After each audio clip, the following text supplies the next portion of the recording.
Hello everyone and welcome to the 3 News Studios here in downtown Cleveland. I'm Matt Florjanczyk of the WKYC digital team, and I am joined by All Elite Wrestling superstar John Moxley. John, thank you very much for joining us. Welcome to Cleveland. We are in the great state of Ohio, my home state, and I'm very excited to be a part of bringing the AEW Dynamite action to Cleveland for the very first time.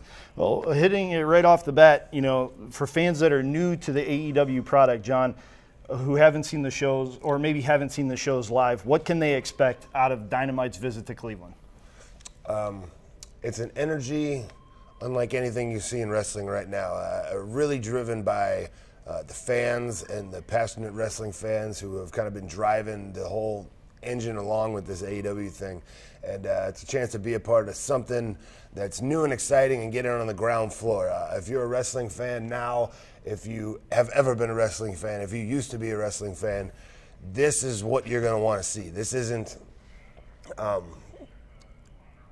this is blend into the new school, blend in the old school. This is death-defying action. This is the most incredible. It's not called All Elite Wrestling for nothing. These are the most incredible athletes in the world. Jaw-dropping athleticism, crazy action, and just an energy like you don't see in wrestling anywhere in the world right now. And you've got to be there live to experience it. These live shows, these AEW live shows with these fans that are now coming together and connecting with each other all over the world. It's dare I say, it's cool to be a wrestling fan right now in 2020. We're really bringing something special back, and I think that's that connection with the audience. And it's like, it's like going to a concert of your favorite band, and people in the crowd are high-fiving and hugging and cheering on the action, and it's an incredible atmosphere to be a part of. Obviously, you want to catch it. If you're not in Cleveland, you want to catch it on TNT on Wednesday nights. But if you're to be there live, to be a part of that living organism that is the AEW audience, is something special. Now, you mentioned it, that you are an Ohio native. You're from the Cincinnati area. Is there anything special about coming back to your home state or the Midwest region in general that gives you a little bit of extra boost when you step into the ring? Always. I started here in the Midwest, as you said, and it's kind of like Superman flying close to the surface of the sun. Something about being in Ohio, even though I'm from Cincinnati, we're all the way at the bottom by river, you're all the way at the top up here by lake, but we're still in the Buckeye State. There's something about seeing Ohio license plates that just gives you that sense of home, that sense of accomplishment, that sense of returning here to prove a point that AEW is the best wrestling show in the world right now. And every time we come into a new market, which is basically every week so far, because we're only, 12, 14 weeks into this thing, our first television taping, or live television, was on October 2nd. So every time we come into a new market, we're not coming just to bring Barnum and Bailey Circus through town and you're going to see the same old elephants and the same old monkeys and trapeze you see every month. We're coming to tear the house down. We're coming to blow the roof off. We're coming to make sure that everybody who comes to the building in Cleveland on Wednesday night, when they leave, they're going to say, I cannot wait till AEW comes back to Cleveland. Where are they going next? How far is it? Can I drive? We're going to leave no stone unturned as far as pleasing the fans and giving them every single thing they want to see. Now, you've been around the world plying your craft in different organizations, but you've been with AEW now for several months. What would you say is the biggest difference, and what has your experience been like working with AEW? So far, it's been great. The energy's been incredible. I think one of the biggest differences is just the independent, rebellious spirit of a lot of the talent to go out there and be themselves and not be some kind of canned product that we produced in a factory and we're trotting out on TV. You will not see anybody reading scripts or towing a company line or anything like that. You're seeing authentic performers.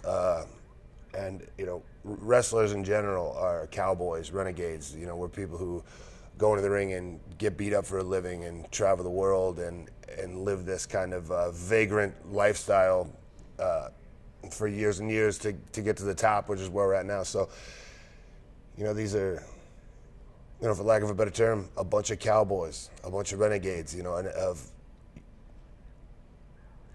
pro wrestlers in general are that. But the most rebellious, the biggest renegades are in AEW. It's kind of in our nature. And you see that in the performances, you see that in the matches, you see that in the product. It's an energy, that you haven't seen in wrestling in a long time. As a performer, does it kind of reinvigorate your love for the business when you have that kind of passion, that kind of renegade spirit, as you call it? Oh, 1,000%. I feel like I'm 18 again. Every time I show up at the building at AEW, I have an excitement that I haven't had in a really long time, and I've been at the absolute top of this industry. And I think it's about being around so much young, hungry talent who is now getting to make their mark on the national stage for the first time, and being around great veterans who are also so motivated by stepping up to this young talent. And like I said, blending the new school and the old school. We got a guy like Chris Jericho, who's the very first undisputed champion, and that was going on 20 years ago. And we got a guy like a Joey Janela, a Darby Allin, a Sammy Guevara, a Jungle Boy. They're basically children, and with some of the craziest athleticism you ever seen. We have the best tag teams in the world: Pentagon and Phoenix, the Young Bucks. Proud and Powerful, Santana Ortiz. We got Jake Hager, MMA superstar, undefeated MMA superstar. I mean, we just got so many different elements to our roster. And when you walk in to a building and you have that much opportunity in front of you as a wrestler, different types of opponents and different types of matches, it's incredibly invigorating. It's like being a buffet, a smorgasbord of ideas and things to do. You debuted with AEW actually before the company went on the weekly show format, when you appeared at Double or Nothing out in your new hometown of Las Vegas a few months ago. And you started off right out of the gate going after Chris Jericho and Kenny Omega. What was it about those two guys that made you want to work with them right off the bat? Well, they're in the main event. They're in the last match of the evening, and competing for that top dog spot in the company. So if you're going to show up on your first day, you want to come right in on that prime spot in the main event. So it was going to be whoever was standing there was going to get dropped on their head. Just happened to be those two. You set yourself up by going after both of them as kind of like a one-man army, where you're prepared to take on all comers, whether they're supposed to be the good guy or the bad guy. Do you find yourself liking that kind of work alone mentality, where you're not set into a group and it's just you holding your own cards? I do. Right now at this point, my career is, as much as I'm totally here to be a part of the team, and to come here on a day off like today and do news to promote the show and stuff like that. As much as I'm want to get in there with younger talent and help them make their name, and I want to build this brand, and I want to be one of the guys that helps us get to the next level. Also, there's a lot of self-interest right now. My career at this point, for 2020 to be the year that it needs to be for me, it has to be about me, and my focus has to be on me. So I don't need any partners. Or, I don't need anybody watching my back. I watch my own back, and I want to be able to make decisions on the fly and not have to worry about, what anybody thinks about them. Because, the whole kind of journey I went on to where I'm sitting here with AEW now is about, going my own way and being my own person. And I don't necessarily have to wear a white hat or a black hat. I just I do whatever I want, whenever I want. And to have the freedom to be able to do that in AEW is very exciting, and everybody's got that spirit, and everybody's got that freedom here, and it comes across, like I said, in the live show. When you buy a ticket to AEW, it's you're not seeing Disney on Ice.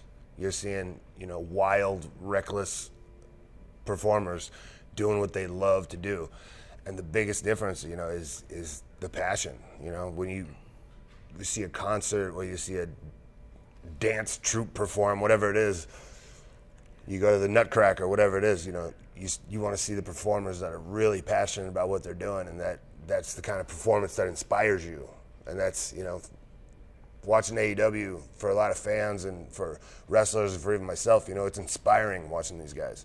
Yeah, that plays into my next question. Currently, you are the #1 ranked contender for Chris Jericho's AEW World Heavyweight Championship. Recently, he offered you a chance to join his stable, but you chose to kind of pull a fast one on him and say yes, and then change your mind in Jon Moxley fashion. Why did you want to still be on your own and not be a part of that group? Was it clearly about pursuing the title? I ain't no dummy. I mean, I know why he wanted to, keep your friends close and your enemies closer. And I've been in this game for a long time. I know Chris Jericho a long time. I knew that ploy, saw it coming a mile away.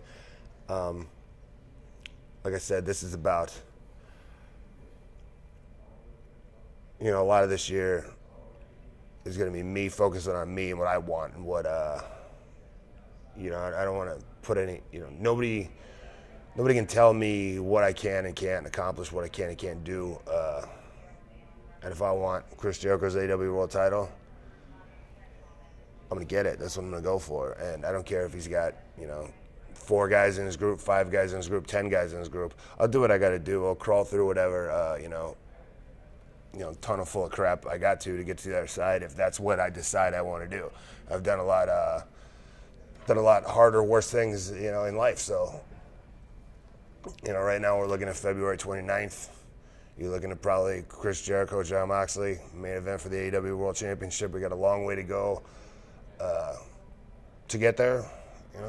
Right now we're just focusing on Cleveland and making sure we put on the most amazing show Cleveland's ever seen. Make sure everybody knows about it, knows to get there and get your tickets and be a part of this thing that is AEW, to be part of kind of the family, so to speak. And yeah, man. Yeah.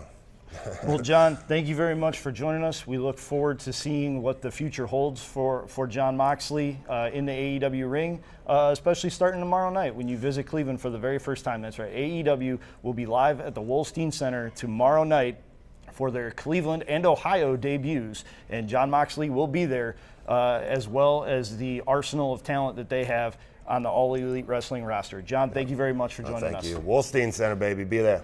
For Jon Moxley, I'm Matt Florjancic. Thanks for watching, everybody. Enjoy the rest of your day.